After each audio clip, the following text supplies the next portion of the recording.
In the twilight of the 20th century, something curious was unfolding in the music world. Bands were shifting their sounds, and fans were caught in a tug-of-war between the familiar and the strange. Enter U2, a band that had spent nearly 2 decades redefining itself with every album, with Bono, The Edge, Adam Clayton, and Larry Mullen Jr. constantly tinkering with the edge of rock, pop, and a hint of electronica. The year was 2000, and the band had returned from their bold 90s experimentations. This time, they aimed to release an album that would touch people's hearts in ways only U2 could, but in a style that seemed as if they'd uncovered something they thought they'd lost. Now, while the world teetered on the edge of a new millennium, filled with Y2K fears and the rise of the internet, U2 was contemplating something just as seismic. They had just come off their Pop Mart tour, huge, neon-lit, and louder than anything they'd done before.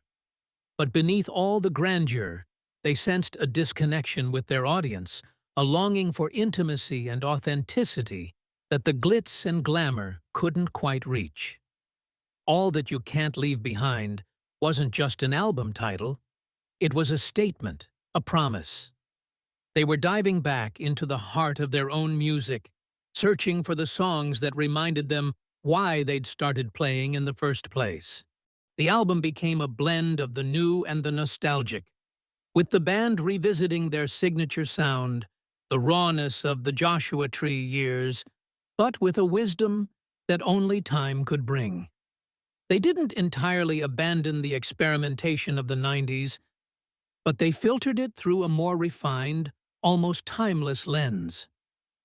Beautiful Day and Walk On became the anthems that echoed around the world, embracing themes of resilience, renewal, and hope. The Edge's guitar shimmered as it once had, but now it resonated with a depth born of experience. Behind the scenes, this album held a personal weight.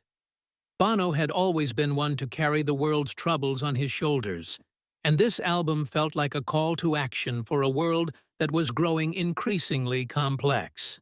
They wanted to reconnect people, and if possible, uplift them. This time, U2's message wasn't about rebellion or critique, it was about hope.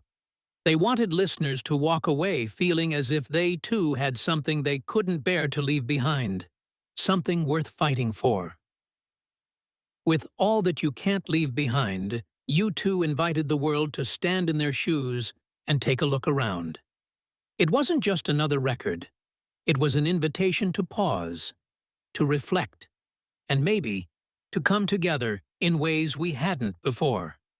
As they stepped onto the world stage yet again, it was clear U2 had not only made an album, they'd rekindled the very essence of why people fall in love with music in the first place. This wasn't just a record to sell. It was a soundtrack for those yearning to find their own path forward.